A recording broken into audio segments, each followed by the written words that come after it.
আমরা নামাজ পড়তাম, এই জন্য বলা হতো রাজাকার, আমাদেরকে বলা হতো জঙ্গি। ইসলাম ফোবিয়া ঢুকাই দিয়েছিল আমাদের সকল ছাত্র এবং ছাত্রী ভাই বোনদের মাথার ভিতরে।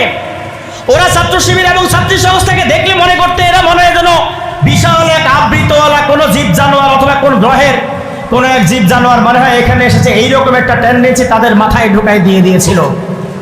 অথচ আজকে আমরা বলে দিতে চাই, যারাই আমাদেরকে বলেছিল আমরা নাকি নারীর অধিকারে বিশ্বাস করি না, অথচ আমি চ্যালেঞ্জ দিয়ে বলতে পারবো এই বিশ্ববিদ্যালয়ে ছাত্রীদেরকে র্যাগিং করেছিল একের পর এক, এবং তার প্রতিবাদে সর্বপ্রথম যারা এই ক্যাম্পাসে প্রতিবাদ করেছিল তারাই হচ্ছে অনলাইনে এবং অফলাইনে প্রতিবাদ করেছে বাংলাদেশ ইসলামী ছাত্র শিবির।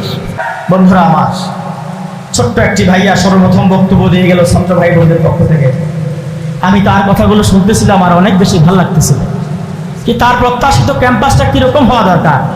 ভাইয়া তুমি তো আজকে এইরকম ক্যাম্পাস প্রত্যাশা করতেছো, আমরা আমাদের জন্মলগ্ন থেকে এরকম ক্যাম্পাস প্রত্যাশা করছিলাম, কিন্তু আমরা পারিনি সন্ত্রাসের কবলের কারণে, আমরা পারিনি চাঁদাবাজদের কারণে, আমরা পারিনি এই বিশ্ববিদ্যালয়ের একজন নবীন ছাত্র ক্যাম্পাসে এসেছে, বাবা বাড়ি থেকে 3000 টাকা জাজ বাংলা ব্যাংকের এটিএম বুথে পাঠাইছিল এই টাকাটা তার 1 মাসের খরচের জন্য।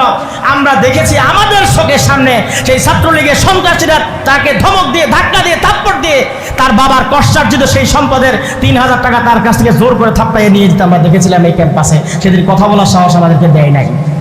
আমরা সেই ছাত্র ভাইরাকে ডেকে নিয়ে গেলাম রাতের বেলা, কাছে গিয়ে মাথায় হাত দেওয়ার সাথে সাথে সে চোখের পানি ছেড়ে দিয়েছিল। আমার মনে আছে আমরা তাকে মেসে ডেকে নিয়ে রাতের খাবারটা দিয়ে, তার 3000 টাকা পকেটে দিয়ে তাকে বলছি তুমি 1 সপ্তাহ পরে যোগাযোগ করবা, তোমার জন্য একটা টিউশনের ব্যবস্থা করব, তোমার বাবা আর আগামী মাসে টাকা পাঠানো লাগবে না। আমরা সেদিন সেই ভাইয়ের জন্য 1 সপ্তাহ পরে একটা টিউশনের ব্যবস্থা করেছিলাম। সেই ভাই সেই টিউশন দিয়ে তার এই ক্যাম্পাস থেকে পড়াশোনা শেষ করে গিয়েছে। পৃথিবীতে আল্লাহ তাআলা মানুষকে সৃষ্টি করেছেন আশরাফুল মাখলুকাত হিসেবে, তাদেরকে সৃষ্টির সেরা জীব হিসেবে বাবদ তৈরি করেছেন। আর মানুষের সাথে তাদের জৈবিক এবং পাশবিক 2টা সত্তা আছে। এর সাথেই যখন তার নৈতিক সত্তাটি সংযোজিত হয় তখনই মূলত এই মানুষটি হয় অনেক বেশি সম্মানিত। আর যখন তার সাথে তার নৈতিক সত্তাটি সংযোজিত হয় না, তখন কিন্তু এই মানুষটি আর সম্মানের কাতারে থাকে না, সে চলে যায় অসম্মানের কাতারে।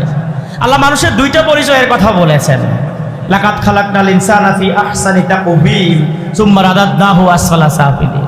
আল্লাহ বলছেন আমি মানুষকে সৃষ্টি করেছি অত্যন্ত সুন্দর এবং উত্তম আকৃতিতে, সম্মান দিয়ে তৈরি করেছি।